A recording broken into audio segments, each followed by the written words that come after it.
see here, R vectors are one of the main fundamental data structure used in the R programming language to save all our data. Okay, so generally in the vectors, maybe you would have studied in the other languages also, especially in Java, you have the collection classes. Okay, so the collection classes, maybe you studied about array list, and then vectors, trees, map. Okay, so those things we study in Java. But here, mostly in the R programming language, the vectors are mainly used. Okay, so here, what is the difference? Why we need to go for vectors, right? So the basic we need to understand, right? You know what is array, right? Array is mainly used to store your normal, data types values in the consecutive memory locations. Okay, so when you declare an array, maybe you can save a character array or integer array or float or any other type of array, right? Basic data type you can save in the form of arrays, right? So the array specialty is when you declare an array, the memory locations will be stored consecutively, right? That is what the array. The other point in the array is when you declare array size of 10, you can store only the 10 numbers only. Okay, so it cannot change, right? It cannot grow or it cannot shrink. There is no dynamic adjustment when you use array, right? So that is why the specialty of going for array list. Okay, array list, difference between array and array list. Array list can grow dynamically based on your number of objects or number of values that you are going to store. Okay, one more thing in the array list, you will be storing the objects also. Okay, that is what we call it as a collection classes, like how you are saving your normal data types, integer, float, and other things. Similarly, you can use the array list to save your objects, right? So that is a key difference, right? So in the objects, when you store in the array list, so especially it will be storing dynamically. That means maybe you can declare an array list, and then based on the number of objects, the array list can change of its own. That is what the dynamic change. Okay, maybe it can grow and shrink. Especially in the array list, suppose if you declare an array list of particular size, and then if the size exceeds when you store your objects, obviously the array list will increase another 50% of your size. For example, in the array list, if you declare as 1 KB, and when the 1 KB size object is increasing, it is the next level of increase will be 1.5 KB size, right? So 50% of your array list size will be increased whenever the array list size is growing, right? Similarly, when you are going to save a less amount of data, then it is going to just shrink based on that. Okay, but here vector is also will be working similar to your array list. Okay, there is no much difference between your array list and vectors. The vectors also will be using it for storing the objects, right? So because in the big data, mostly we'll be dealing with objects only, right? So maybe whether it is a structured document or unstructured document. Okay, so anything we deal here in the big data will be considered as an object, right? So here when you save the objects in the big data environment, the size of the data or size of the particular data structure should be adjust automatically, right? You cannot declare a particular vector size then and there. You cannot do it, right? So for that, we need a automatically adjusting a particular data structure where we can save the objects, right? So here in the vectors, especially when you use vectors, it can increase up to 100% next level. That means suppose if you declare a vector, for example, if the vector size is 2 KB, and if your object is exceeding 2 KB size, and then next time if it wants to increase or extend the particular vector size, what it will do, it will increase up to 4 KB. Okay, so initially it was 2 KB, and next time if it grows, and it is going to increase in the another 100%, right? Whereas in the array list, it will just go to only 50%, right? That is what the points just we need to understand here. Here the vectors, as I said, is one of the very important data structure we use in the R programming is to handle the objects. Okay. At the same time, the another key difference between array list and vector is array list is non-synchronized and vectors are synchronized. Okay. So here you need to understand what is synchronized and what is non-synchronized. Array list is non-synchronized. That means whatever the object that you are storing in the array list, each and the program, when you execute your program, each and every thread can access parallelly. Okay. So there is no synchronization there when you use the array list. But here in the big data environment, we'll be using, many threads to access your data. So in that way, the vectors are synchronized. That means only at a particular time, only one thread will be able to access a particular object from the vector. Okay, so that is also the thing you need to understand here. And in the vector is the most basic data structure in R programming. And R vector can hold a collection of similar type of elements. Okay, we are not talking about the normal basic data type here. We generally call it as an element or an object. Okay, so type may be integer, double, character, boolean, etc. It is based on how you declare your object. Okay, so maybe in the Java you would have studied about the normal basic data type, and then wrapping classes, wrapper classes you would have studied. Okay, so then next to that, objects. Okay, so in the objects, if you are going to handle with the objects, then you need a collection classes, right? Similarly here, maybe we don't have a separate wrapper classes in the R programming language. Instead, what you can do, you can use your basic data types, integer, double, character, boolean, etc. Whatever the data types are available in the same vector also. At the same time, you can save your objects in the form of objects also. Okay, so if you type different data types in a single R vector, then all the elements will be converted into a single type. That means, suppose if you mix a double and integer in a single vector, okay, so then what it will do, it will automatically typecast into a particular data type. Okay, suppose if you mix double and character, then automatically it will convert into one particular data type. Okay, for its own understanding, right? So this is some of the important point you need to remember when you use your vectors, right? And how you can define the vectors, right? So here REP 1,10. It's the REP is the one of the function we use in the vectors, and here this particular function will repeat the given value 10 times. Okay, the first one is the value that you are going to repeat, and then this one is the number of times. Okay, so here you are going to just display or print 10 times, right? And then sequence, this is also one of the other function you can use in the vector. Sequence 2, 6. Okay, that means from 2 to 6 you are going to print the number of numbers, right? So 2, 3, 4, 5, 6, it's a sequence. And then here sequence 4, 20 by 4. That means what? 4 multiples of 4, right? So from 4 to 20 you are going to print the numbers, that is 4, 8, 12, 16, 20, right? So these are the some of the functionalities are there in the vectors to understand. And here this how generally when you write your R programming, you'll be using this type of syntax to create your vector. Okay, see, these are the elements that you are going to store in the vector. That is, create a vector with elements 2, 0, 0, 4. Okay, then the next one is the another vector you are going to create as C1, 9, 9, 9. Okay, this is one more vector you are creating. Now, how you can manipulate these two vectors, right? X and Y is there, and you are going to use X plus Y. Okay, so that means what? You are going to add these two vectors, X plus Y. At the particular point, if you add something like this, then the number of elements that you have stored in the each vector should be same.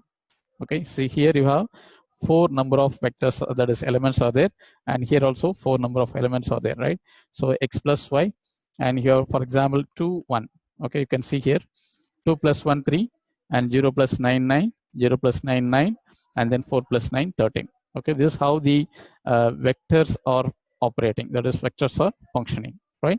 So just you can do this type of functions here, that is normal addition operation. Suppose if you say X into 4, Okay, that means what? You are trying to multiply 4 with all the elements that present in the x vector. Okay, that the vector that you have created for x, and then you are trying to multiply by 4, right? So 4 into x, that means what? 4 into 2, 4 into 0, 4 into 0, and 4 into 4. Okay, so here 4 into 2, 8, and then 4 into 0, 0, 4 into 0, 0, and 4 into 4, 16. Okay, this is how you can use this type of, this all, to just to understand how you can manipulate with vectors, right? Then what is the square root of x? Suppose you can use the mathematical function square root of x. X you have already declared as your vector, and here square root of x, that is square root for 1, square root for 0, and square root for 0, and square root for 4. Okay, so here square root for 2 is 1.41, and remaining 0, 0, and then square root for 4 is 2, right? So this is how you can use your vectors, right? And then one more point here is there are vectors. Suppose if you store some numbers in the vectors, some elements in the vectors. Okay, for example, here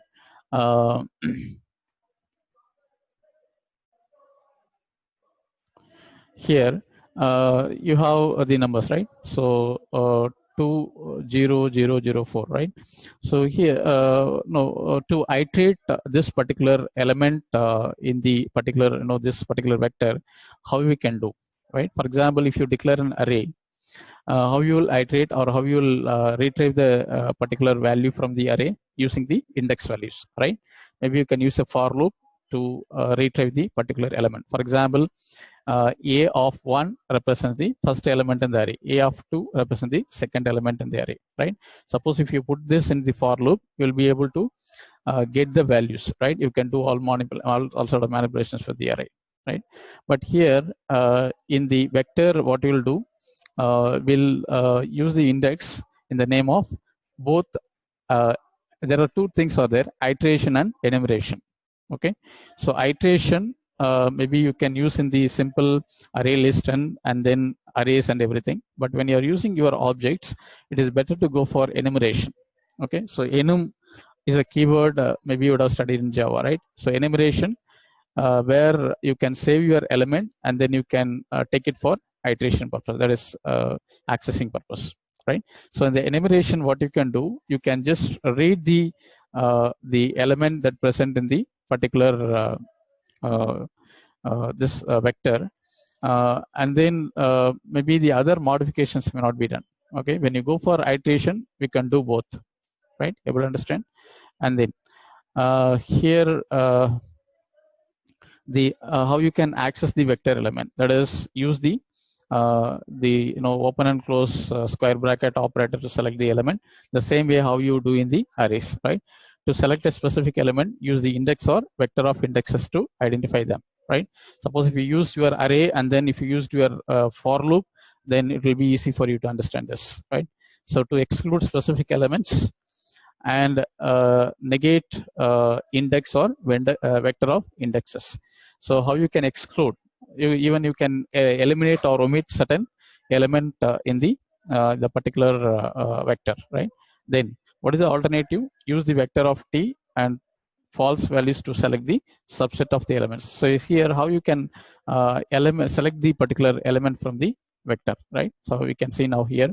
So x c, that is your, this is the actually the vector element 2004, and then here x of 1. Okay, it is similar to your for loop, that is your array. Here x of 1 is, it is actually taking the first element, right? But in the actually in the array we'll start with 0, right? A of 0 is first element, but here x of 1, it points into the first element. Okay, 2. Then suppose if you say x minus 1, that means what? Except the first element in the vector. Okay, what are the elements are there? So except the first element, that is the first minus 1, you will be getting 0 0 4, and then x of 1, and then this is what we said in the previous class. So this particular symbol is used for assignment operator. Okay, so now what you are doing here, you are assigning x of 1 with 3. Okay, so you are replacing the first element. So if the previously it was 2, now you are replacing with the 3. That is, you are assigning the first element with the 3. right? Here just you are printing the value, okay, x. And then here x minus 1, that is except the first element in the vectors, right? And then here except the first element, what you are trying to do here, you'll be printing, that is changing into all 5, okay, 3 5 5 5, okay. Then this is another the way of accessing the vector element, y less than 9. That means you will check with the previous y vector we have created with the particular value, just you are checking whether it is less than or 9 or not, okay. If it is less than 9, you will be printing true, otherwise it is printed as false, okay. Then y of 4 equal to 1, that means what, you are assigning the 1 to the fourth element in the vector, okay. Then again there is a small comparison with the y vector, okay. Something like this, what you can do, you can use this type of manipulations to access your vector element, okay. So you will be declaring a vector data structure, and from the vector data structure, how you can manipulate, that is getting the particular element from the vector and then changing the particular value in the vector, okay. Then printing some of the comparison, that is some some kind of manipulations you'll be doing, right? So you'll be comparing some less than value or greater than value, right? So changing a particular element in the vector, everything you can do like this, right? Then the next thing is in the R programming is data frames, okay. So it's a group of a collection of related vectors, and then most of the time when data is loaded, it will be organized in a data frame. So here when you store your data in the big data, especially in the R programming, you will be saving in the form of vectors, right? So you'll be declaring more number of vectors to have a group of a collection of data, okay. So in that sense, here a collection of related vectors can be called as a data frame, right? Suppose we declare a particular vector 1, vector 2, vector 3, and then we'll be saving different set of elements, and then when you group all the vectors, vector 1, vector 2, vector 3, and that will be considered as a data frame, okay. So that's what we try to say here. So how you can set up a data sets. Here when you have your data set, how you can deal or how you can handle the data set, okay. So here it is loading from the text file. What you can do, read dot table, right? So when you have your table or when you have in the file format, what you can do, to read the table content, you can use this function, right? So read dot table, and then what are the parameters you can use in the table, header, separation, and a NA dot string. That is what NA here is not available or not applicable, okay. So here not applicable or not available, anything you can take. Not available, that is whatever the data is not matching, then you are making that is you are changing into not available, right? So then suppose if you are using you want to access data from the CSV already said that is comma separated value files, okay. In the previous class I have shown one simple example, comma separated file. If you use those type of file as your input file, then you can use this function, okay. CSV means you are going to read the data that is available in the CSV file, right? And then read delimiter. So DELIM, that is we call this a delimiter, right? So maybe you would have heard about what is delimiter. Delimiter, suppose if you use any particular character for accessibility, you can call it as a delimiter. For example, when you use DOS command, what you will do, dir star dot star, okay. Suppose if you go to Explorer, and then in the Explorer, suppose if you want to only check document file in the particular folder, okay, document file. For that, what you will do, in the search option, you will say star dot doc, right? Otherwise, suppose if you want to search only the name starting with A, okay, the file only starting with name, how you will do, you will do a star dot star, okay, a star dot star. Suppose if you want to list only the document file with starting with A, alphabet A, in the search, what you'll do, a star dot doc, right? So here the star and then the other characters that we use is we call as delimiters, okay, right? Hope you're able to understand, right? So here those type of symbols or special characters also can be used as your delimiters, right? So in that way, you can access your data sets using the R language and create from the scratch using data.frame. Example, how you can create a data frame.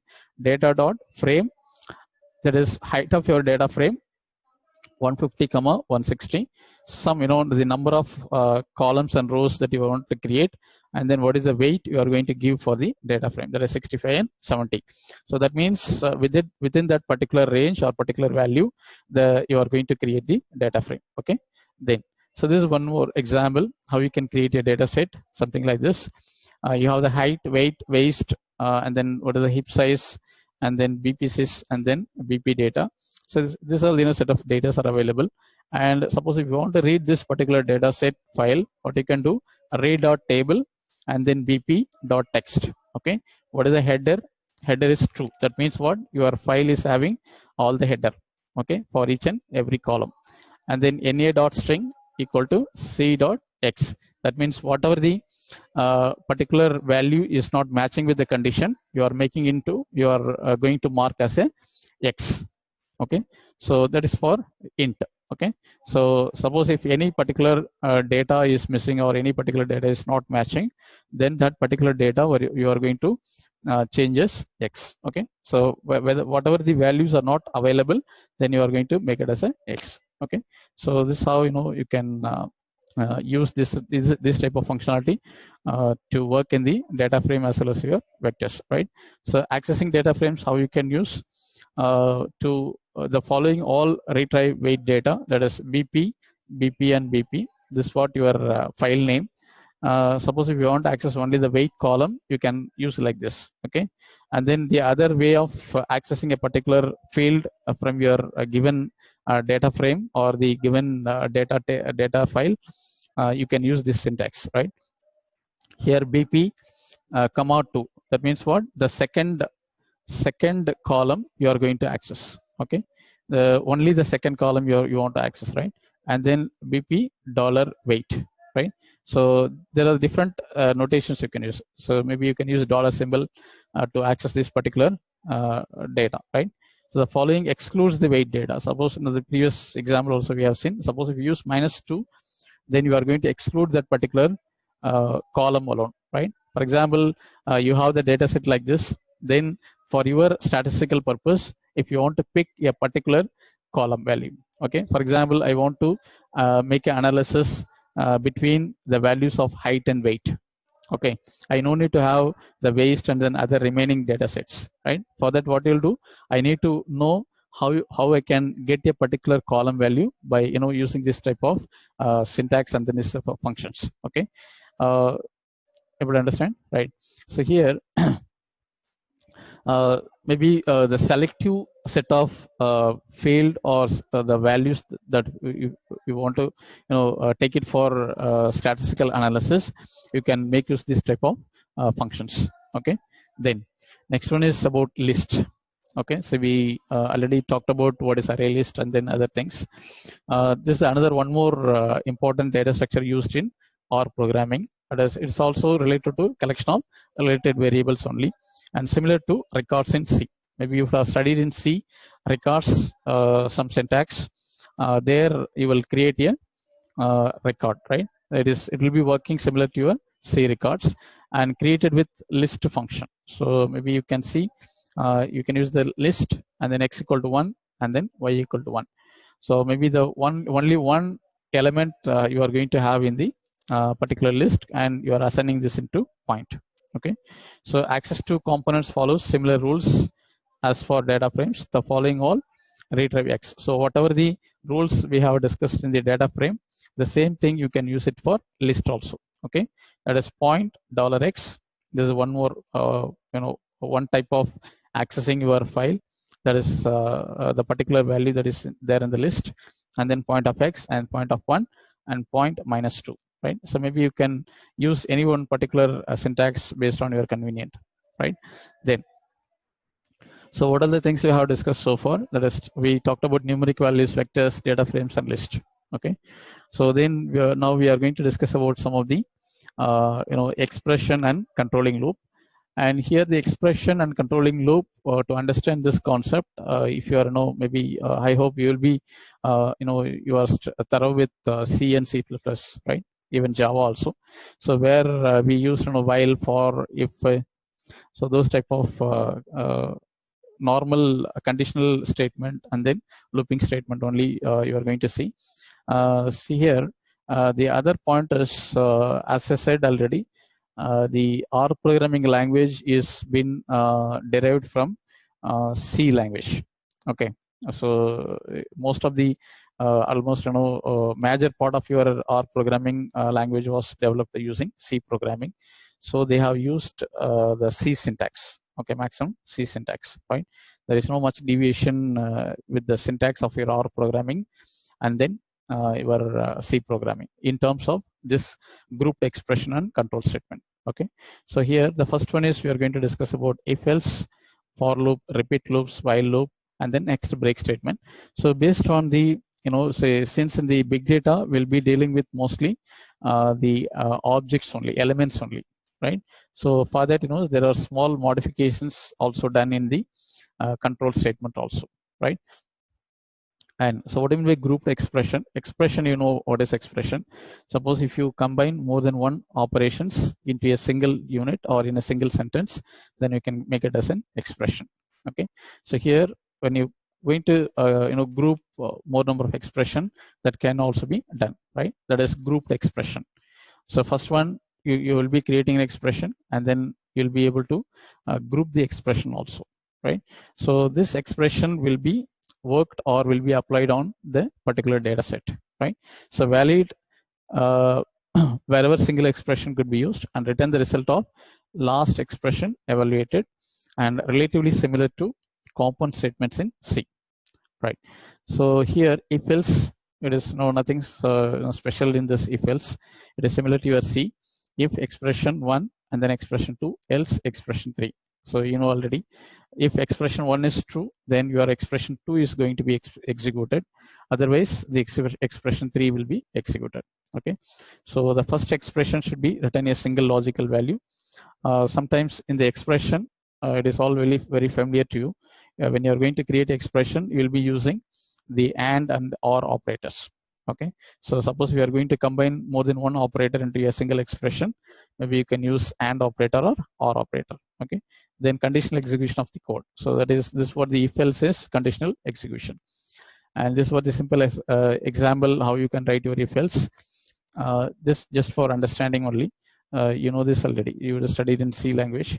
If some expression, and then if it is expression is satisfied or if it is true, then the true part is going to be executed. Otherwise, it is going to enter into the else part.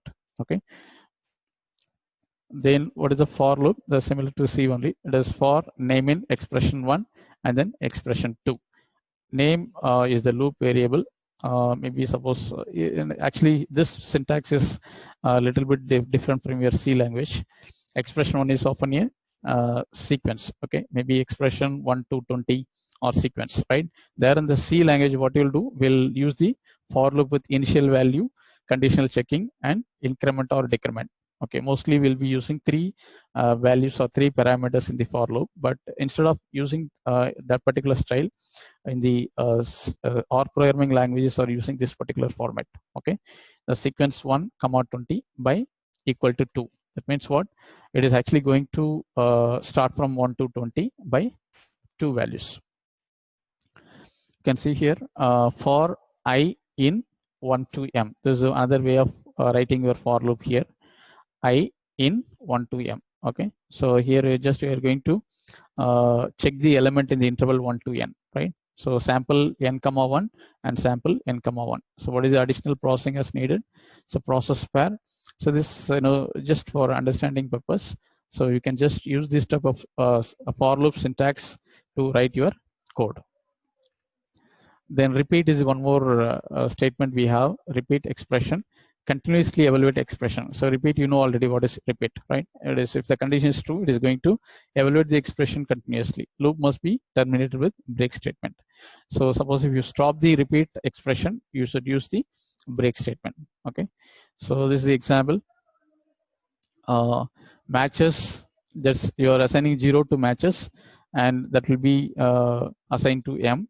Repeat M plus 1, and then sample n comma 1, that is creating a new connection, and you are doing some manipulations, increment the match values, and if the condition is matching, that's just you are going to use the break.